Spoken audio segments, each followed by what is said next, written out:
Welcome, colleagues. So, as researchers and professors of public administration, we've kind of been relying on theoretical traditions that, let's be honest, are heavily shaped by Western political experiences. And hey, those models have absolutely advanced our field, no question.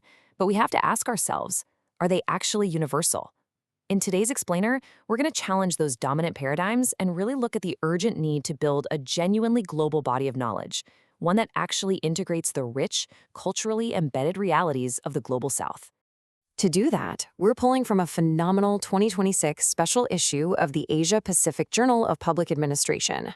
It brings together leading scholars from all over to rediscover historical administrative practices, look at local moral foundations, and fundamentally rethink how faith, culture, and tradition actually operate in governance. It is a fascinating look at moving away from this West-dominated globalism we're so used to. So here's our roadmap for this explainer. First up, we'll tackle the global knowledge imbalance. Second, decolonizing public administration. Third, we'll look at faith and trust governance. Fourth, culture beyond formal institutions. And finally, we'll wrap up with the concrete implications for theory building. All right, part one, the global knowledge imbalance. Let's dive right into the core issue here. For decades, our mainstream literature has had this massive structural imbalance. Because we've benchmarked global PA against Western secular modernization, we've frequently boxed non-Western systems into being just, well, informal substitutes. Basically, if a governance structure doesn't look exactly like a Weberian bureaucracy, it gets labeled as normatively deficient. And this totally marginalizes the Global South. It treats it just as an objective study, rather than a totally valid, productive engine of knowledge generation. Moving on to part two, decolonizing public administration. So, how exactly do we fix this? Well, contemporary scholars are actively pushing back. Eduardo Ongaro's guest editorial gives us a really powerful framework for this. He argues that for our knowledge to be meaningfully global, it literally cannot be context-free. It has to be explicitly contextual and historically grounded. Now, this isn't about tossing out global knowledge. It's about integration.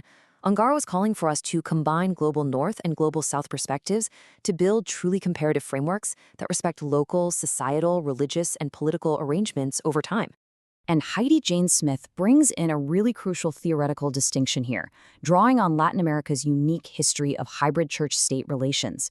She pushes us to look at two distinct critiques. First, there's decolonization, which is all about revising Western theory from the inside by exposing its contextual limits. But then there's discolonialization, and this one is way more radical. It challenges us to ask if the modern administrative state is in itself a colonial form of governance. If the answer is yes, then we don't just need reform, right? We need profound conceptual movement away from standard technocratic rationalization. Which brings us to part three, faith and trust governance. Okay, so with that theoretical foundation set, let's look at the empirical studies in this issue. Let's start with the intersection of faith and governance. Rizkawati and her colleagues studied faith-based leadership in Indonesia, specifically focusing on former regions from Muhammadiyah, which is this massive Islamic civic organization. They found that leaders deeply internalized Islamic values, like Tawhid, the oneness of God, and Amanah, meaning trust. And here's the fascinating part. Rather than getting in the way of administrative neutrality, these religious values actively drove inclusive, participatory, and anti-corruption practices within what is formally a secular state. It completely shatters this old assumption that religion inevitably undermines democratic governance.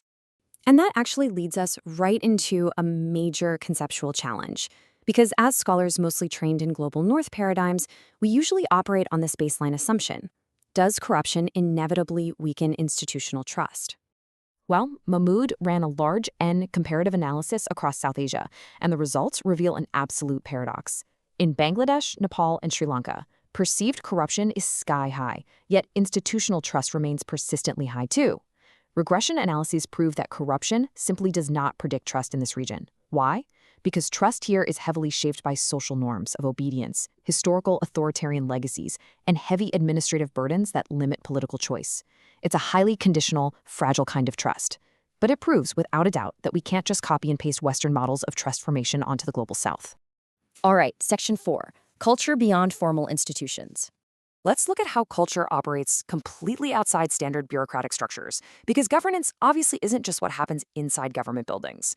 Young and colleagues prove this brilliantly in their center periphery analysis of flood disaster management in Metro Manila.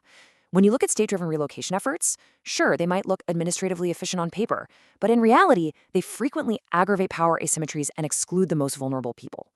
On the flip side, civil society and grassroots initiatives capitalize on local cultural traditions and religious networks to foster genuine equity, resilience, and adaptive capacity.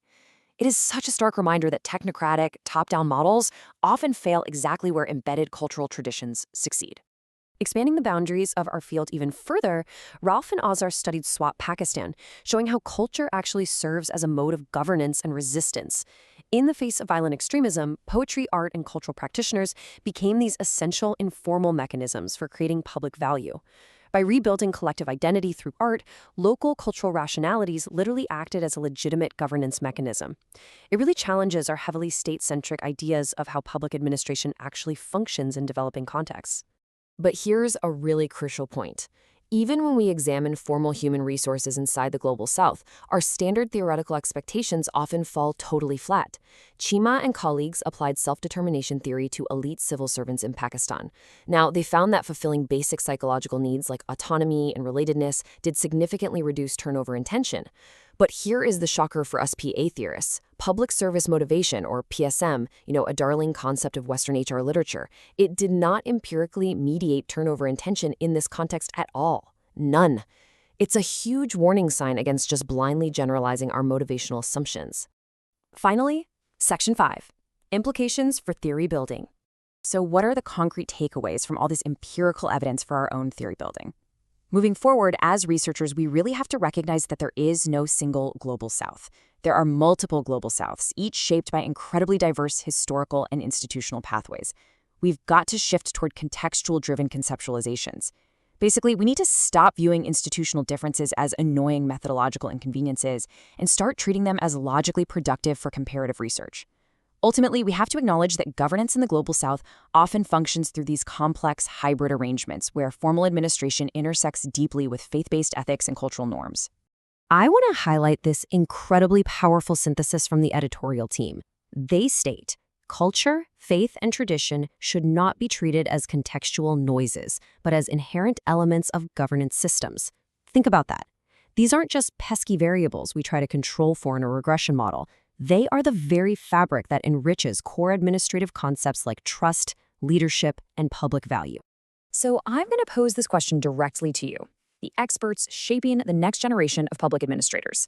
How will you adapt your own syllabi, your research models, and your theoretical frameworks in light of this paradigm shift? Honestly, it's time for some conceptual humility. It's time to integrate these rich, co-produced, culturally embedded realities right into the mainstream of our discipline. Thank you so much for joining me for this explainer, and I seriously can't wait to see how you all apply these insights to your own incredible work.